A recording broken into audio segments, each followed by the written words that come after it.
Bueno, vamos a hablar entonces de incidentes y después vamos a hablar un poco, siguiendo el código, hablar de un poco de acumulación de procesos y si queda tiempo vamos a dar alguna visión general sobre medidas cautelares, pero no creo que alcance.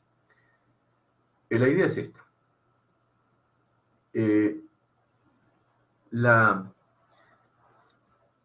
Los incidentes son un pequeño juicio dentro del juicio principal. Tienen dos características. Hay un título dedicado a los incidentes. Es decir, que les dice lo siguiente. Si no hay previsto por el código un incidente específico para la cuestión, se va a realizar, como dice por la parte general para incidentes. Es decir, el incidente es como una pequeña demanda. ¿Cuál es la diferencia entre incidente y el juicio principal? Que en el juicio principal discutimos la cuestión de fondo. Esto, terminología, ustedes ya la conocen. Cuestión de fondo significa, estamos discutiendo la cuestión por la cual iniciamos el juicio, por la cual queremos llegar a tener un objeto, una sentencia, para vivir en paz. Entonces, pero en el incidente, lo que hay es una controversia sobre particularidades del proceso. No resuelve el incidente nunca resuelve el incidente la cuestión de fondo, la cuestión por la cual se está realizando el proceso. El incidente lo que hace de alguna manera es merilar situaciones o acotar situaciones procesales. Entonces, una vez saltado ese tema, a veces suspende, a veces no suspende, pero una vez saltado ese tema, seguimos con el curso de las cuestiones. Entonces, mira, bueno, el código le dice bien clarito cómo es, cómo hay que presentar la demanda, el juez da un plazo de 5 días para contestar, hay una apertura a prueba, etcétera, etcétera. Y obviamente el incidente va a producir un interlocutorio, una sentencia interlocutoria, que ustedes, como ustedes sabrán, las sentencias interlocutorias deben ser apeladas, pueden ser apeladas. ¿Por qué? Porque obviamente el interlocutorio está dado, viene un pedido, se le da traslado por 5 días y se abre a prueba y se dicta una sentencia. Y acá tenemos, no es una sentencia definitiva porque no define el fondo de la cuestión, es una sentencia interlocutoria y es susceptible de ser apelada. Por supuesto que la apelación se va a dar no libremente, sino en relación. Aunque a veces hay incidentes que tendrían que darla libremente porque hay mucha prueba, a veces es extremadamente importante lo que se está viendo. Por ejemplo, un incidente sobre nulidad. Es decir, me notificaron mal la demanda, no la mandaron a mi domicilio y estamos discutiendo entonces la nulidad del proceso porque nunca me notificaron bien. Ahí puede haber muchísima prueba, muchísima parte de interpretación jurídica. El domicilio puede ser uno o puede ser otro. El otro día hablamos de domicilio. Yo puedo estar discutiendo que yo era un funcionario y que el domicilio estaba allá. El otro va a decir, no, pero igual usted recibió la cédula, usted la vio, qué sé yo, etcétera, etcétera. Y además de todo eso, podemos estar discutiendo, tampoco me la mandaron a mi residencia. Y bueno, 1000 cosas se pueden plantear. Hay temas jurídicos a resolver y temas fácticos o de hecho a resolver. Hay un montón de situaciones de incidente. Por ejemplo, el caso de los documentos, como ustedes leen la prueba documental, van a ver que si la contraparte me presenta una escritura pública sobre un determinado tema, ustedes saben que el instrumento público da fe, salvo que se demuestre lo contrario. El instrumento privado no da fe. Yo tengo que probar, si me lo niegan, yo tengo que probar su autenticidad. En vez del instrumento público, el que niega la calidad del instrumento como prueba, tiene que probar. Y eso se llama redarguir o arguir de falsedad. Las dos palabras se pueden usar, se usa redarguir más que arguir. Redarguir de falsedad quiere decir que si a mí me presenta un documento público, yo voy a iniciar un incidente para redarguir de falsedad el instrumento público. Y voy a tratar de demostrar que es falso, que la firma se falsificó o que su contenido es contradictorio, por ejemplo. ¿Te dirás cómo va a ser contradictorio? Bueno, a veces los escribanos se les va la mano y dicen cosas que no están en el expediente, no están en la realidad, solamente por distraídos o porque están acostumbrados a hacer siempre la misma cosa. Yo tenía un instrumento público que decía que constataba que el inmueble se encontraba vacío y que la poseedora en este acto, dice la poseedora en este acto, me abre el portón. Bueno, y después agrega fotos, ¿no? Y en la foto, el que abrió el portón era un hombre que ni figuraba en el acta. Entonces, yo digo, bueno, como están tan acostumbrados a hacer siempre la misma cosa, no se dio cuenta de que sacó fotos y sacó la foto de que él estaba abriendo sonreía, abría la puerta de un hombre. Ella había puesto la poseedora y supuestamente era la requirente, también una mujer. Entonces ahí tenemos una falsedad ideológica.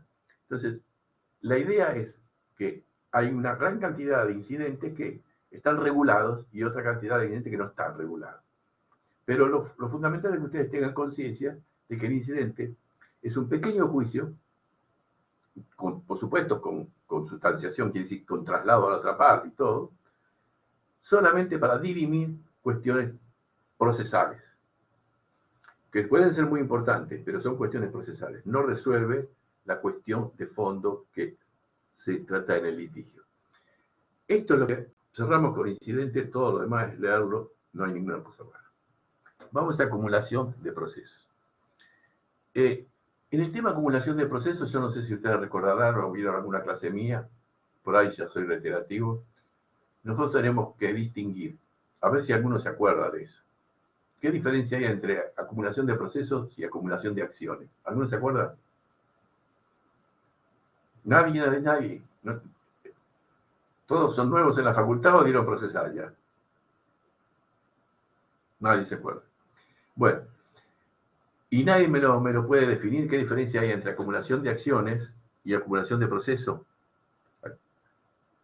Bueno, la acumulación de acciones está en el artículo 80 y pico, 89, 88. Y la acumulación de procesos está en el 189. Entonces, sí, en el 188, perdón. Y el otro está en el 89. La diferencia es la siguiente, para que no se confundan y digan qué matete es este que por un lado dice acumulación de acciones y otro lado dice acumulación de procesos. La acumulación de acciones es la que ustedes van a hacer en una sola demanda. Cuando inicien la demanda van a acumular, pueden, la ley le permite acumular reclamos, acciones, en varias acciones, varios reclamos, varias pretensiones en la misma demanda. Y ahí tenemos lo que llamamos acumulación de acciones. Entonces ustedes van contra ese demandado porque el demandado le debe, qué sé yo, hicieron 2 mutuos y además le debe una factura y además, factura no de comercio, sino la factura de negocio. Y además tiene otras deudas. Entonces yo acumulo acciones en una sola demanda. Eso es lo que se llama acumulación de acciones. Y el código lo permite y lo regula. ¿Y cómo sería lo de acumulación de procesos? Lo de acumulación de procesos es cuando el juicio ya se inició. El juicio ya se inició, ya hay procesos caminando. Y yo tengo por alguna razón a que acumularlos, juntarlos, para que después haya al final una sentencia única. El caso más típico que todos entienden es, vamos a suponer que un colectivo choca. Dentro de ese colectivo se lastiman 10 personas. Uno se lastima una cosa, otro se lastima otra, etc. Y cada uno por su lado se va a ver a su abogado e inicia juicio contra el colectivero y la línea de colectivo. Entonces tenemos 10 juicios que tienen la misma causa, donde se debe dirimir la misma cosa que es la responsabilidad de los demandados. En ese caso la ley dice que estos juicios, donde se puede dictar una sentencia que pueda ser cosa juzgada en los demás, deben juntarse. ¿Y por qué se deben juntar?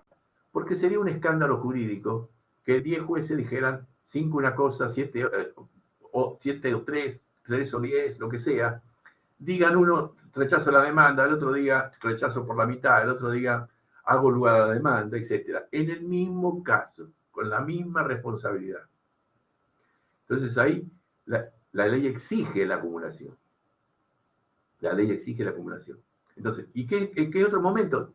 Cuando podemos acumular acciones y ya esas acciones no las hemos acumulado, esas acciones están en el proceso, podemos, por las mismas razones que se acumulan acciones, acumular procesos.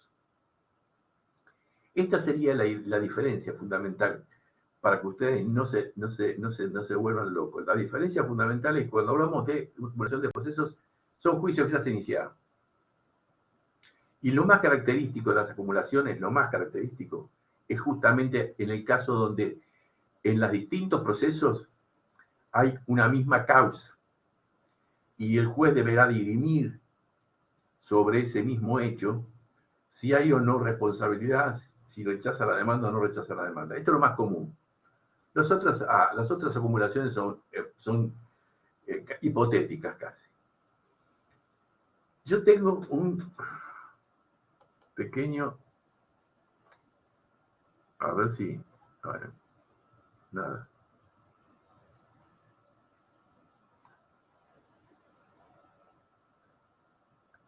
No me lo permite.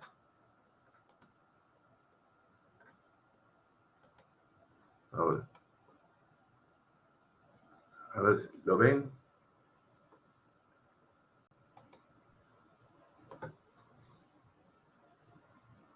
Ahí está. ¿Lo ven? ¿Ven? Sí, sí, ¿Está bien? profesor, se ve. Bueno, porque si no... Bueno, entonces, hay acumulación de procesos, artículo 188. Por la causa. Entonces, yo tengo el actor, cobro de pesos con el demandado, puedo tener varios cobros de pesos y tengo por la causa.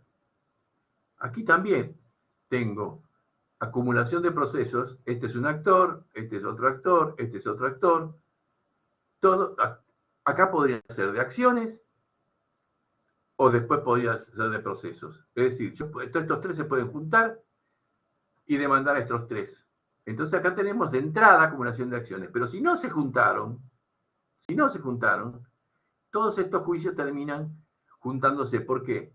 Porque tienen la misma causa. Ahora podemos tener, digamos, un actor y un demandado, o varios, que por distintas causas demandan.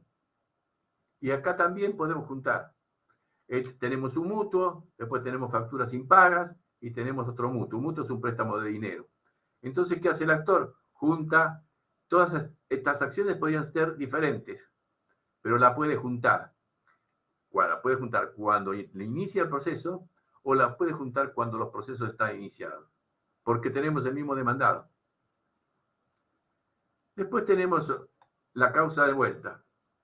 Acá tenemos un actor que junta varias causas, accidente, despido, falta de pago, contra el demandado.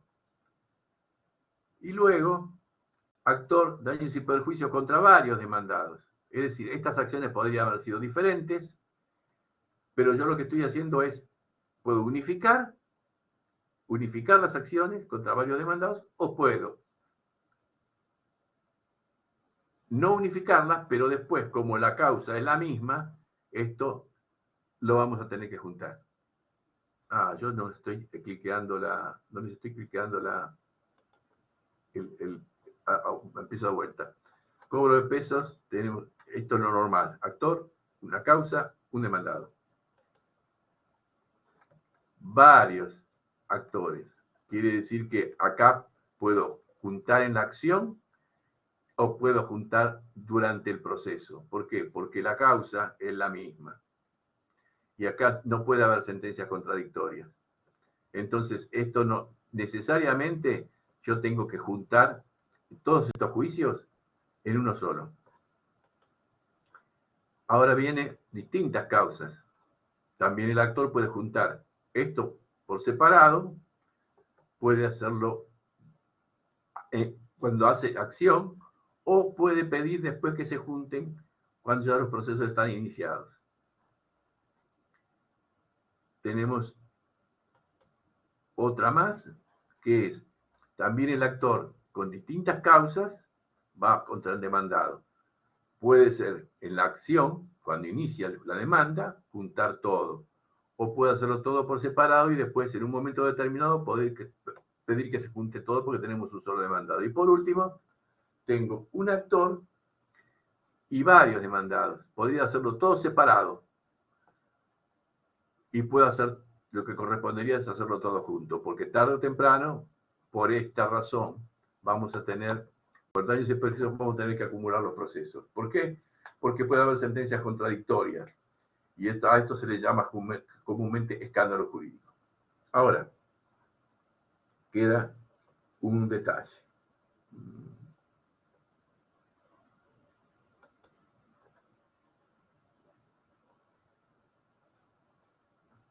Esperen un minuto que voy a ver cómo saco esto.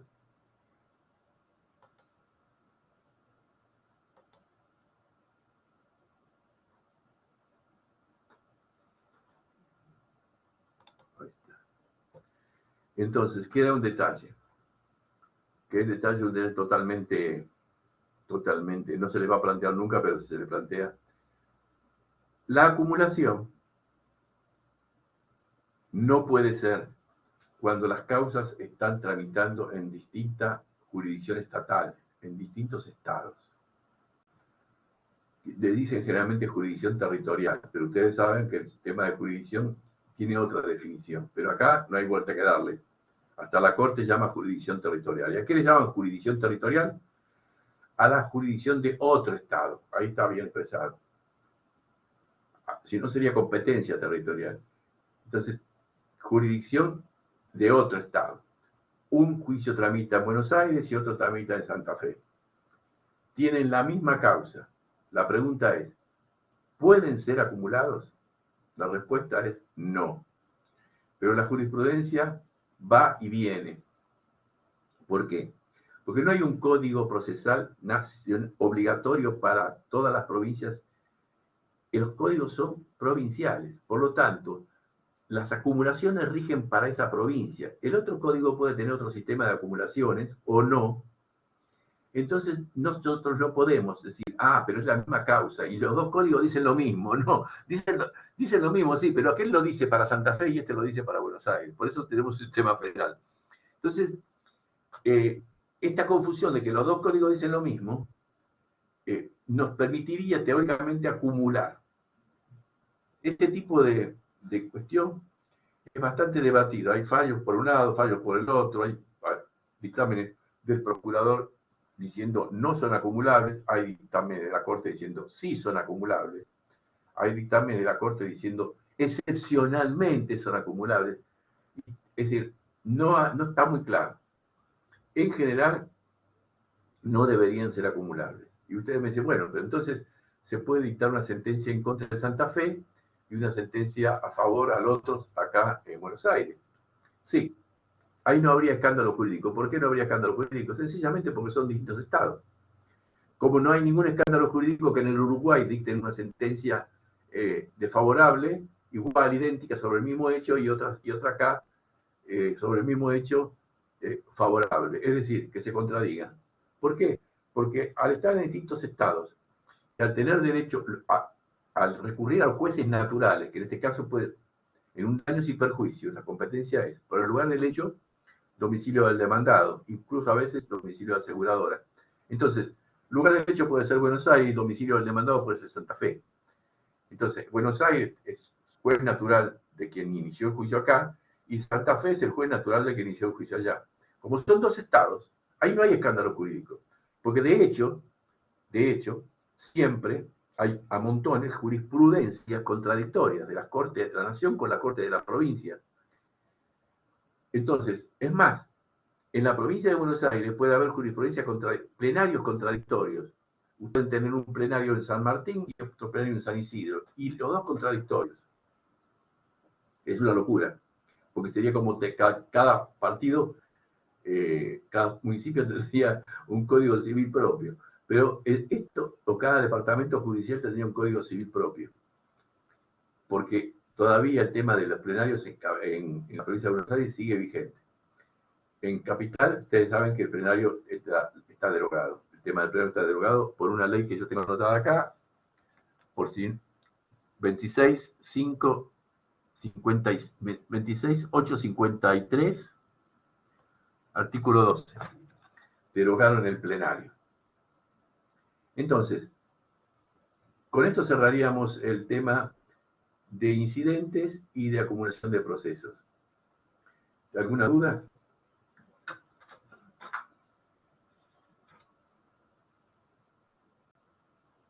¿No hay dudas?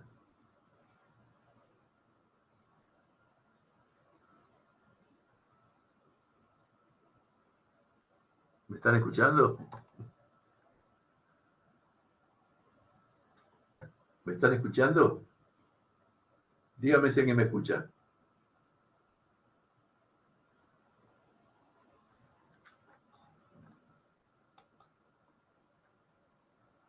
No sé si se le escucha bien. Disculpe que yo tengo un poco medio cortada la señal. Pero si se le escucha bien, profe, y es bastante clara la clase. Bueno, menos mal, porque oscuro es el tema. Profe, El tema es cómo... en ese caso de, usted dice que hay diferente jurisprudencia con respecto al mismo tema. ¿Qué se aplica en ese caso? Mira, Si quiere te diría que tenés que fijarte la jurisprudencia de tu provincia y así todo. Es una historia muy larga. Si ustedes quieren 5 minutos, yo se las cuento. Sí, está, tenemos tiempo. Se lo voy a contar para que se diviertan un poco. dale, Yo un día de Capital me mandan un juicio para acumular, ¿no? Entonces, en ese caso, me manda para acumular. Entonces yo digo, bueno, no corresponde. Y me puse a estudiar. Dije, bueno, vamos a... Porque yo conocía el fallo de la Cámara Federal. Había un Cámara Federal que decía, perteneciente a distintas jurisdicciones, no corresponde la acumulación, pero sin ningún fundamento. A veces los jueces son dogmáticos. Las resoluciones dogmáticas quiere decir, no la fundamentan en nada.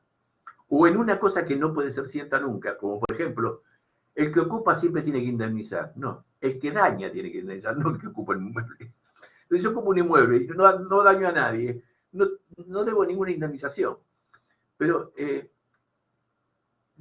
hacen frases así que parece que, por ejemplo, una frase que hoy leí de nuevo es, si bien es cierto, no es menos cierto.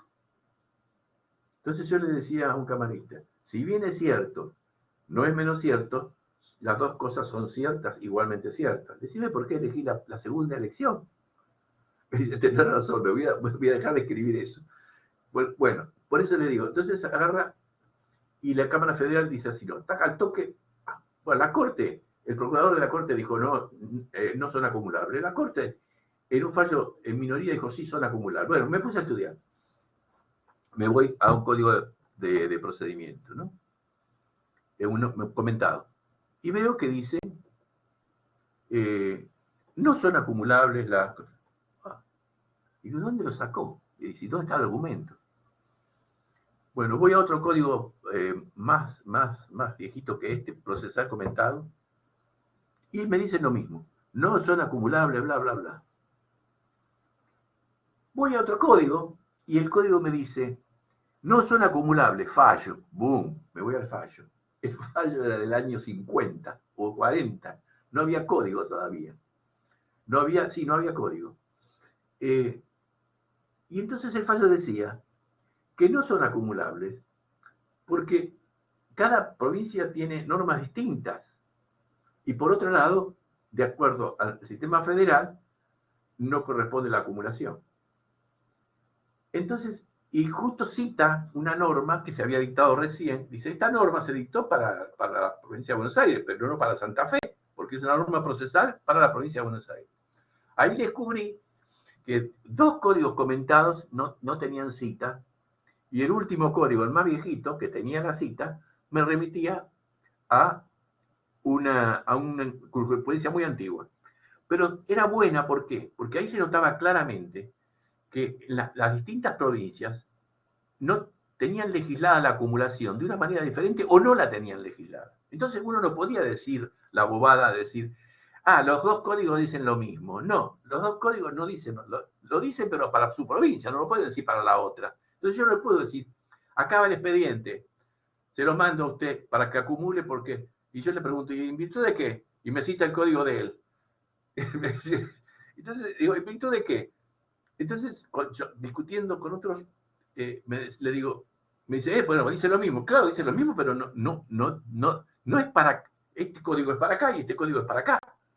Y hay códigos que, por ejemplo, si agarramos Santa Fe, Córdoba y Mendoza, que son totalmente distintos, un montón de, no son totalmente distintos, utilizan distinta terminología, tienen otros institutos que nosotros no tenemos, etc. Y ahí sale bien claro, en este fallo, que es un fallo de Jambías y Abeleira. Abeleira era un jurista muy reconocido, y Jambías, bueno, ustedes saben quién es, tiene escrito, en ese momento estaban en la Cámara de Jambías y Abeleira, y pues dicen, no señor, no corresponde la acumulación. Lo que corresponde, en todo caso, decía, si las partes están de acuerdo, y el juez al cual le remitimos el expediente también está de acuerdo, entonces podría evitarse el tema. Pero tendría que haber acuerdo entre las partes, entonces nadie está herido, y tendría que el juez que recibe el expediente tendría que recibirlo, es decir, aceptar que él continúe con el juicio. Si no, lo que le estamos mandando es un juicio, si a mí me mandan un juicio un juez incompetente, yo no soy competente en un juicio que hizo un juez que está en otra jurisdicción. Por eso está la incompetencia. Todo lo que hace un juez incompetente es nulo. Pero si yo acepto la competencia y digo, bueno, está bien, lo acumulamos, no hay problema. Entonces, esto les demuestra lo siguiente, que muchas veces hay cosas que están redactadas así al que te criaste y no tienen un ajuste uniforme. Es probable que ustedes en sus provincias, si se ponen a investigar sobre eso, acumulación de juicios en distintas jurisdicciones, de distinta jurisdicción territorial, no encuentren nada, porque por ahí no se dio el caso, o por ahí sí encuentran un montón de cosas. Pero como no es común, y además a veces la que decide es la Corte, eso es lo más gracioso. Y eso no puede llegar nunca a la Corte, porque todavía ni siquiera se discutió nada, se discute entre ellos, si lo mando o no lo mando. El mismo actor, por ejemplo, dice, no lo manden, yo hice el juicio acá, ¿por qué me lo van a mandar a Santa Fe ahora? Y este es mi juez natural. ¿Por qué? Porque este es el lugar derecho, aquí me chocaron. Entonces, él lleva eso hasta la Corte, y la Corte decide que al final sí, se debe mandar para el otro lado. Y se lo mandan al juez de Buenos Aires, el juez de Buenos Aires dice, ¿desde cuándo la Corte decide si lo tengo que tener yo? Y a mí no me preguntaron nada. Entonces, yo lo que hacía era desarrollar el sistema federal, diciendo que bla, bla, bla, bla, bla, bla, que no eran acumulables, porque se abusaban una barbaridad de eso, que no eran acumulables, que esto, que aquello, que vas allá, nunca me daban bolilla. A veces, la última vez sí, porque habían dicho excepcionalmente, citaban a la Corte diciendo excepcionalmente corresponde. Entonces yo les contesté que, ¿dónde estaba la excepcionalidad? Porque busqué el fallo donde decía excepcionalmente, era un fallo realmente excepcional, por la situación que se había planteado. Pero ellos ya escribían excepcionalmente y te mandaban todos los juicios que podían para entregarlo. Por eso les digo, lo curioso de todo esto, que a veces estudiando uno va descubriendo que se generan situaciones o afirmaciones falsas en base al descuido de no haber estudiado. Hay libros que han impuesto jurisprudencia mintiendo, diciendo, esto lo dice la jurisprudencia. Y después la jurisprudencia cita el libro, y nunca encontré una jurisprudencia anterior al libro que dijera que la jurisprudencia existía. Y el libro tampoco cita la jurisprudencia. Por eso, muchas veces, cuando ustedes empiezan a seguir el hilo, se encuentran con Claro, para seguir el hilo tienen que estar en una biblioteca que tenga tratados viejos, que tenga tratados nuevos, que tengan un montón de cosas. Pero ustedes van siguiendo el hilo y van descubriendo cómo a veces algunos inventan y esos inventos siguen de largo y los aplica a todo el mundo y no tienen ni cabeza ni pie. Pero en este caso hay contradicciones. En este caso hay contradicciones. Que ustedes, muy difícil que se les plantee, pero si se les plantea van a tener que ir a estudiar a ver qué dice la corte de su provincia, qué dice la Cámara, qué dice, cuál es el ambiente en esos lugares. En general, como en Buenos Aires y Capital Federal, el ambiente es que los de Capital Federal nos tiran cualquier cosa. Y después uno tiene que rebotarla de vuelta y devolverla con un auto, etcétera, etcétera, etcétera. Diciéndole que no nos pueden imponer el Capital Federal, no nos puede imponer a nosotros la competencia en ese caso, sencillamente por diciendo excepcionalmente, por ejemplo. ¿Dónde está la excepción? ¿Dónde está el problema raro? Mandaban una incompetencia así, mandaban para acumular así, pum, pum, acumulen. Y es más, digamos, hay, como generalmente hay personas de mucha experiencia en los juegos de capital. En Buenos Aires se rota mucho más rápido. Siempre la manera es sacarse el expediente de encima. Dice, acumúlese allá, y mandaba el expediente al rolete. Bueno, ¿alguna duda? Profe, Sí. clara la explicación. ¿Podría dar un ejemplo práctico sobre la acumulación de procesos? Porque yo me conecté, llegué a trabajar y ahí me conecté y no escuché esa parte. Un ejemplo práctico de Muy acumulación de sencillo. procesos.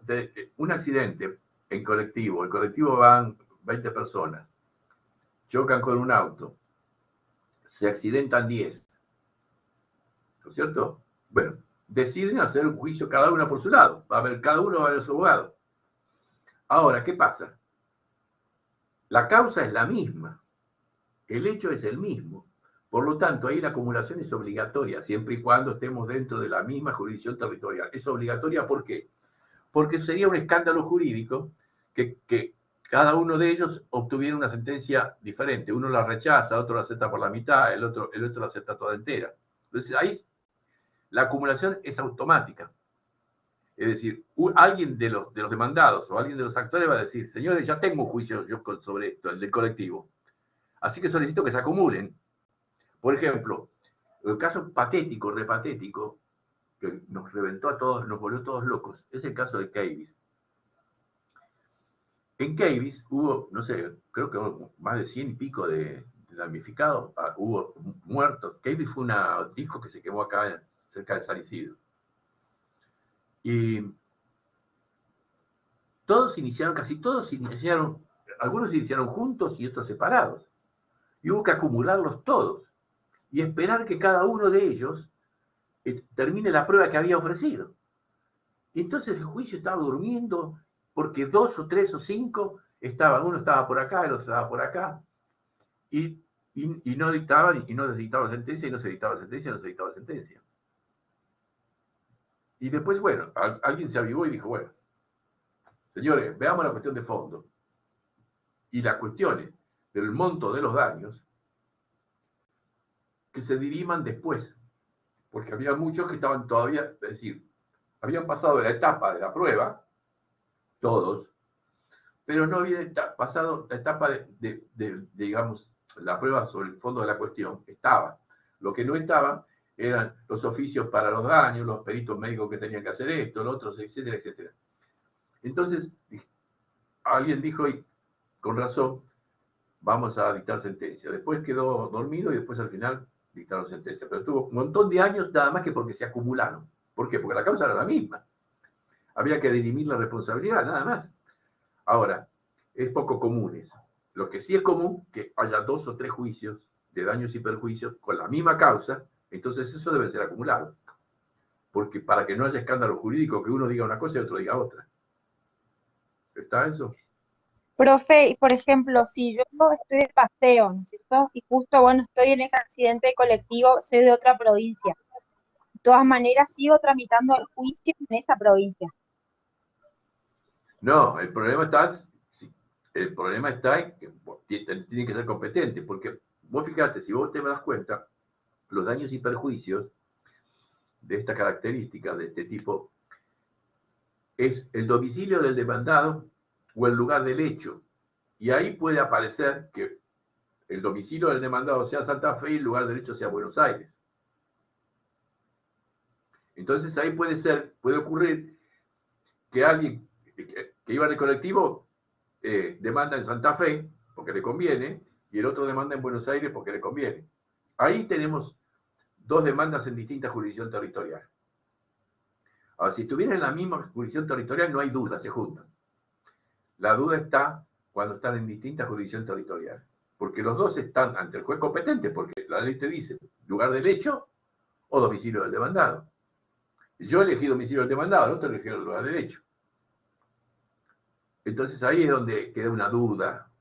Incluso si están metidos en algún tema de investigación, es un tema de investigación para ver todo lo que se dijo sobre eso. Porque debe haber escrito más cosas. Desde que yo estudié eso, debe haber escrito más cosas. Porque después muchos se fueron avivando y fueron rebotando y no sé, hoy no sé qué está diciendo la Corte. No sé qué está diciendo. Pero sobre algunas cosas seguro que sobre ese tema puede haber cambiado. ¿Alguna duda más? Gracias, profe. Muchas gracias por la explicación. ¿Alguien más tiene alguna duda? Entonces voy a cortar. Profesor, Sí. ¿podría dar un ejemplo de incidente? El incidente de nulidad, el incidente de argución de falsedad, el incidente de nulidad, que es el más común. Vos te mandaron una demanda y la mandaron al domicilio equivocado. Vos te enterás después, vas a mirar y decís, el juicio está por la mitad y vos te quedaste rebelde o te están notificando por Ministerio de Ley, etcétera, viste los efectos de la no presentación. Entonces, mirás y tenés 5 días para meter la nulidad con ese servicio. Le metés la nulidad y decís, señor, nunca viví ahí yo. Y traes pruebas, traes oficio al padrón electoral para demostrar que vos hace 20 años que tenés el domicilio en el mismo lugar, qué sé yo, oficio a la escuela de tus hijos para que digan en cuál domicilio viven, etcétera, etcétera. Entonces, con eso probás que tonificaron mal. Ese es un incidente típico. Está el incidente de redargución o argución. Yo digo esto para que puedo elegir otros más fáciles, pero es para inyectarles alguna cosa complicada en el sentido de la palabra. Argución o redargución de falsedad en el documento público. Eso está en la parte de documentos y te dice, si usted desconoce la calidad del documento público, usted debe redarguir de falsedad. No basta con decir, el documento es falso. No. Eso lo puede decir cuando el documento es privado. Entonces, el documento privado, si vos lo desconocés, vos lo negás, lo tiene que probar el que lo trajo. Pero el documento público, si vos lo negás, tenés que probar vos. Y tenés un incidente de redargución de falsedad. Entonces, y en otros temas, hay incidentes regulados, como las tercerías, por ejemplo. La tercería es un incidente regulado, que después, en todo caso, yo pensaba hablar, pero no vamos a hablar, porque si no, lo dejamos para otro día. Vamos a hablar de tercería otro día. La tercería es cuando un tercero lo afectaron en su, digamos, le embargaron un bien, en un juicio no tiene nada que ver, es una tercería de dominio, se llama. Se presenta y dice, señores, este bien es mío, acá yo no estoy demandado ni nada, así que me levantan el embargo. O la tercería de mejor derecho. Se presenta y dice, yo tengo mejor derecho para cobrar, tengo privilegio. Así que acá primero me llevo la plata yo y después se la llevan los demás, como si fuera, por ejemplo, el Estado es muy común con que podría hacer eso. Rematan una casa, viene corriendo la municipalidad y la provincia y dicen, la plata es mía, acá miren todo lo que me deben. Ahora además se lo cobre el otro. ¿Por qué? Porque yo tengo un mejor derecho. Entonces, Esas tercerías están reguladas, dicen cómo se deben hacer, etc. Y hay otros incidentes que no están regulados, es decir, se aplica la norma general del incidente. ¿Está? Sí. ¿Se entiende o no se entiende? Sí, sí, sí. ¿Seguro?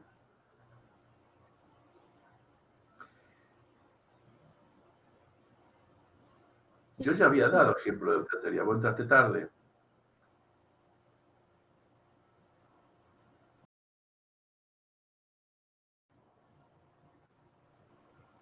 No había entrado, sino que quería tener más ejemplos. No, está bien. Pero hay un montón, tercería, nulidades, reducción de falsedad. Es decir, no se me ocurre más, pero en cualquier momento se te puede presentar un incidente. Siempre lo que tenés que tener en cuenta es que son cuestiones procesales. Nunca se resuelve con un incidente la cuestión de fondo. Aunque algunos incidentes son graves, por ejemplo, una nulidad, vos la presentás después de la sentencia y demostrás que realmente la notificación de la demanda fue nula, terminás con liquidar todo el proceso. Pero de todas maneras, no resuelve la cuestión de fondo, resuelve si hay nulidad o no hay nulidad.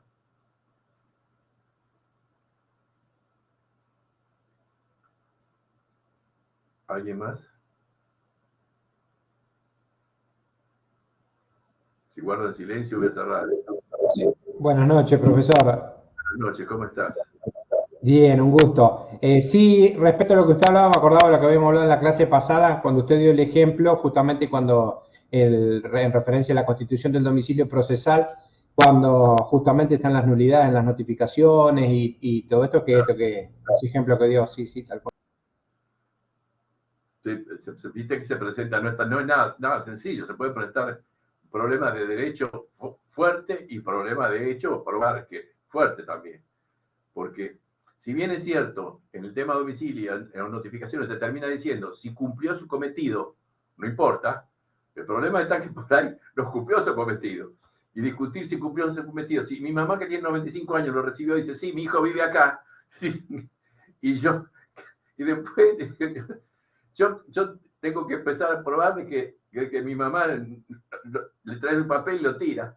Entonces, y hay un montón de cosas, eso o que estuviste provisoriamente en el extranjero, tenés que venir y probar que estuviste, que saliste, que te quedaste allá una semana, 2 semanas, que el domicilio estaba cerrado, qué sé yo, mil cosas. Y encima por ahí no era el domicilio real, tendría que haberte notificado a donde vos sos funcionario, por ejemplo. Es decir, pero por eso ustedes siempre tienen que tener en cuenta, cuando piden prestado un expediente, no lo duerman, es artículo 172, no lo duerman, lo tienen que mirar bien porque desde el día que lo agarraron, tienen 5 días para meter la nulidad.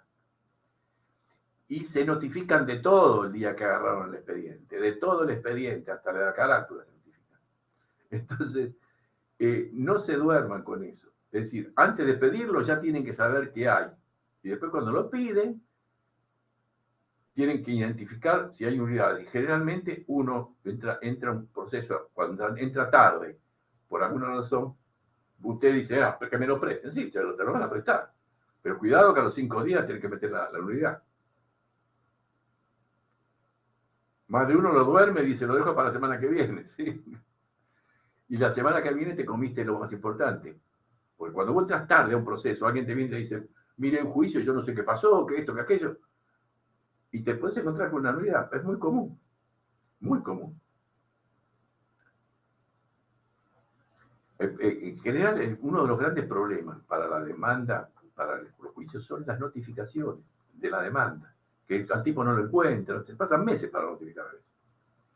Primero porque no aplican el código, porque según el código cierra, siempre tenés un domicilio. Y a los jueces eso no les gusta, los jueces se ponen nerviosos cuando tienen que notificar un domicilio que ellos saben que el tipo no está. Pero bueno, si la ley dice, ese es el domicilio, ese es el domicilio. Pero, entonces, por ahí eso, notifican bajo responsabilidad, que es un invento que hay. Y bueno, pero después vos te enterás del juicio, o el día que te vengan, o te embargan, o te quieren rematar la casa, o te quieren desalojar, o lo que sea, te enterás y decís, ¿y esto? Y seguramente está mal notificado. Seguramente está mal notificado. ¿Alguien más? Bueno, señores, voy a cerrar.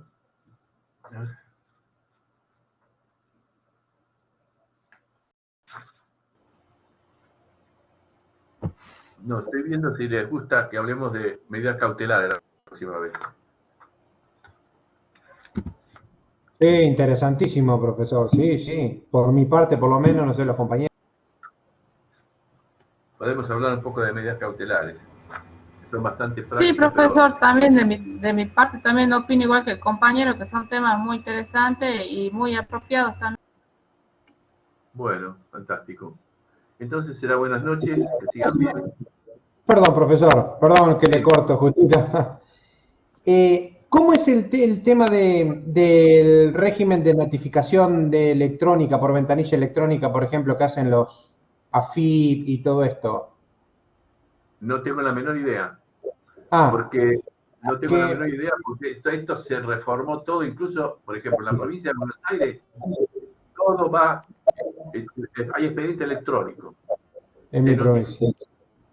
Sí, todo va electrónico. Encima cambiaron el régimen de las notificaciones, según me dijeron, que, por ejemplo, a vos te mandan una notificación cuando es por cédula, pero vos en realidad quedás notificado el día de nota.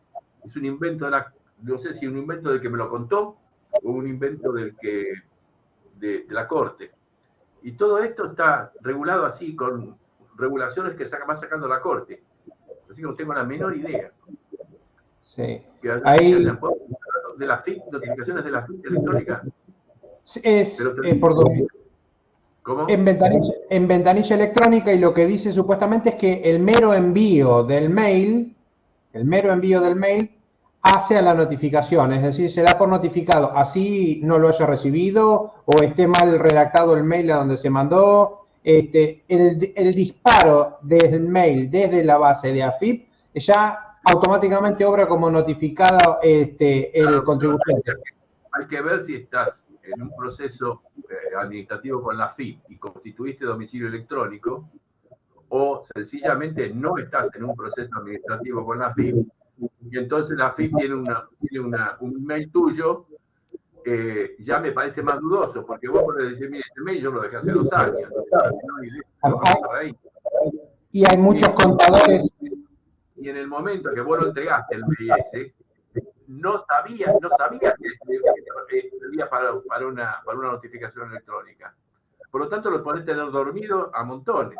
Yo tengo la costumbre de tener un mail, o 1 o 2 mails, como archivos.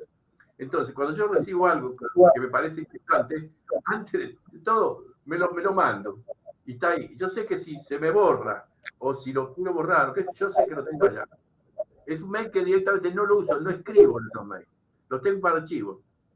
Entonces, imagínate que mucha gente hace eso, o cosas parecidas. ¿No? Yo a mí se me yo, pero no, es tan bobo que fuera cualquiera.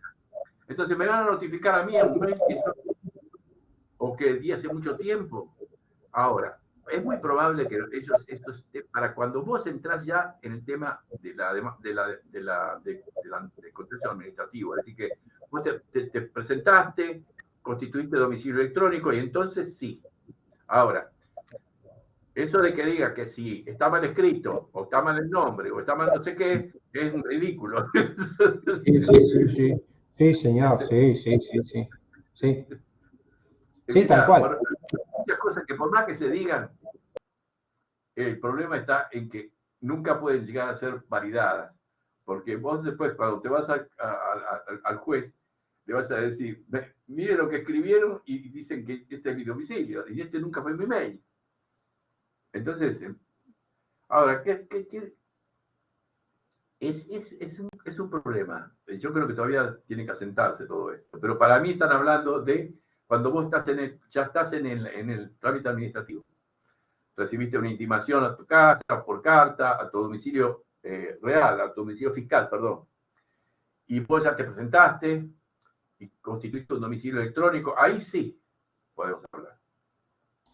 Claro, no, esto, digamos, son notificaciones en la diaria, sin siquiera iniciar ningún proceso de intimación o cualquier, por deuda o lo que fuera que AFIP inicie. A cualquier contribuyente le notifica de ordinario bajo ese régimen, simplemente, y eso es lo que indican, que directamente enviando el mail obra la notificación de parte de AFIP, lo abra o no lo abra, está notificado.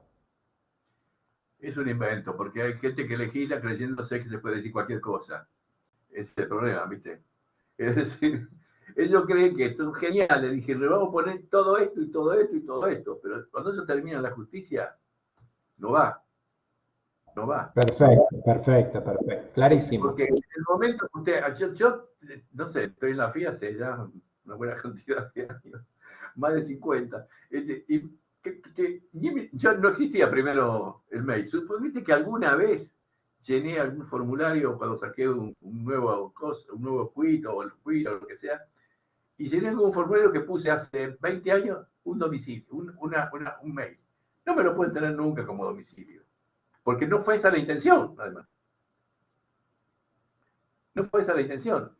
Es decir, es como si yo dijera el Metrogas o alguna compañía privada, como yo le di un mail hace 10 años, ahora me notifica la demanda por ese mail. Es una cosa que no tiene sentido. Pero bueno, viste, escribir se escribe, después hay que ver. Escriben.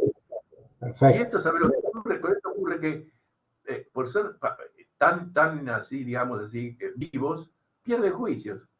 Porque a la larga terminan perdiendo juicios. Eso es así. Lo mismo va a hacer la prescripción, por ejemplo. Vos te vas a una municipalidad, a una provincia, lo que sea, le debes plata. Le decís, lo prescrito no se lo tengo que pagar. Sí, lo prescrito sí. Si no, tiene que hacer un trámite judicial. Le digo, escúcheme una cosa. Eso era antes, cuando la prescripción era por excepción. Ahora el código dice por acción o por excepción. Si es por acción, usted lo único que, si yo tengo la acción contra usted lo único que tiene que reconocerme es que eso está prescrito. ¿Qué quiere? ¿Que le haga un juicio? Bueno, le hago un juicio, pero va a pagar las costas. Entonces, porque ahora ya no es una acción declarativa de prescripción. Ahora es una acción, una demanda de prescripción contra el otro, que me está pretendiendo cobrar. Entonces yo digo, pero no se dan cuenta que algún día algunos se van a encaprichar y le va a decir, yo no te pago nada, te hago una demanda de prescripción y me vas a pagar las costas. Y además de pagarme las costas, te voy a discutir también los intereses, que muchas veces esos intereses no están permitidos. Porque hay un montón de situaciones así dudosas, como son que la falta de pago automáticamente es el 10% más, y después se agrega el 56% de interés. Entonces tenemos 66% de interés. Y algunos dicen, no, la cláusula penal del 10% es una cláusula penal. ¿Y qué es lo otro? El interés punitorio también es una cláusula penal. Pero son inventos. Son inventos. Muy difícil luchar contra eso. Bueno, los dejo entonces. Muchísimas gracias, profesor. Que esté bien. Hasta la próxima clase. Buenas noches. Profesor, Buenas noches, profesor. Clase. Bueno, gracias. Que sigan bien. Gracias, profe, por la clase. Que ande bien. Nos vemos la Igual. próxima.